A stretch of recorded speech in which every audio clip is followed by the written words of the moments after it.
আশীর্বাদ দিয়ে গোবরডাঙ্গা শহরে প্রচার শুরু করলেন গাইঘাটা বিধানসভা তৃণমূল মনোনীত প্রার্থী নরোত্তম বিশ্বাস।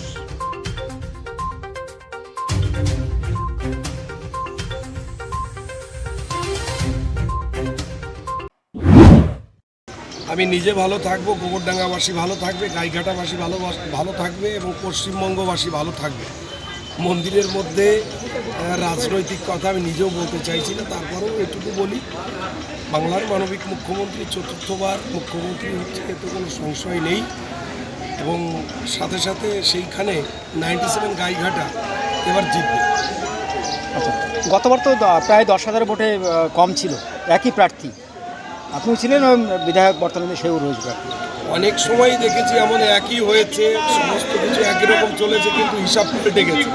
বিগত 5টি বছর সে ক্ষমতায় থেকে মানুষের সঙ্গে কি করেছে সেটা প্রত্যেকটা জায়গায় যেখানে যেখানে প্রচারে যাচ্ছে সেই জায়গাগুলোতে কিন্তু তাড়া খাচ্ছে মানুষের। তার কারণ মানুষ যা যা ভেবেছিল তার একটাতেও ধারে কাছে থাকতে পারেনি।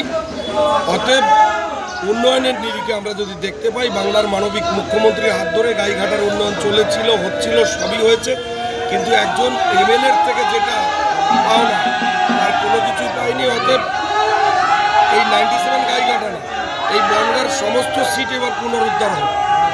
আচ্ছা, এসআইআর হওয়ার পরে তো প্রচুর ভোটার কাটা গেছে, কারা লাভবান হবে এসআইআর ভোটার কাটা? অবশ্যই এইটাই তো দেখাচ্ছিল এতদিন, যেটা নিয়ে ভয় দেখাচ্ছিল মানুষকে, যে এনআরসি, তারপরে হচ্ছে এসআইআর করে রোহিঙ্গা তাড়াবো, বাংলাদেশি মুসলমান তাড়াবো, সেইটা তাড়াতে গিয়ে বৈধ ভোটার, এইখানেই মমতা বন্দ্যোপাধ্যায় বলেছিল নো এসআইআর, এসআইআর হলে সাধারণ ভোটার, বৈধ ভোটার বাদ যাবে।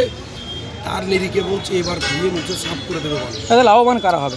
অবশ্যই আমরা তো অবশ্যই সাধারণ মানুষ লাভবান হবে, যারা নীতি আদর্শ নিয়ে চলে তারা লাভবান হবে। এরা দুর্নীতিবাজ, এদের কোনো নীতি নেই, এরা শুধু ধর্মের নামে মানুষকে বিভাজন করা। এদের মানুষের কথা এরা ভাবে না, মানুষের পাশে থাকে না, মানুষের পাশে থাকে মমতা বন্দ্যোপাধ্যায়। তাই বলবো আর কোনো কথাই হবে না, পশ্চিমবঙ্গ ধুয়ে মুছে চাপ। মায়ের কাছে কি চাইলেন পুজো দিয়ে? মায়ের কাছে তো আমি আগেই বললাম, আমি কখনো রাজনৈতিকভাবে মায়ের কাছে কিছু চাই না। আমি মানুষের শান্তি, সমস্ত স্তরের মানুষের, যারা বিজেপি করছে তাদের জন্য শান্তি চাইলাম। আমি প্রথমে চাইলাম মমতা বন্দ্যোপাধ্যায় সুস্থ থাকুক, মমতা বন্দ্যোপাধ্যায় চতুর্থবারের জন্য মুখ্যমন্ত্রী হোক, এবং যে উন্নয়ন সারা পশ্চিমবঙ্গ জুড়ে চলছে এই উন্নয়ন এইভাবে চলতে থাক। সাথে সাথে গাইঘাটাও আবার জিতবে, সেই প্রার্থনা মায়ের কাছে।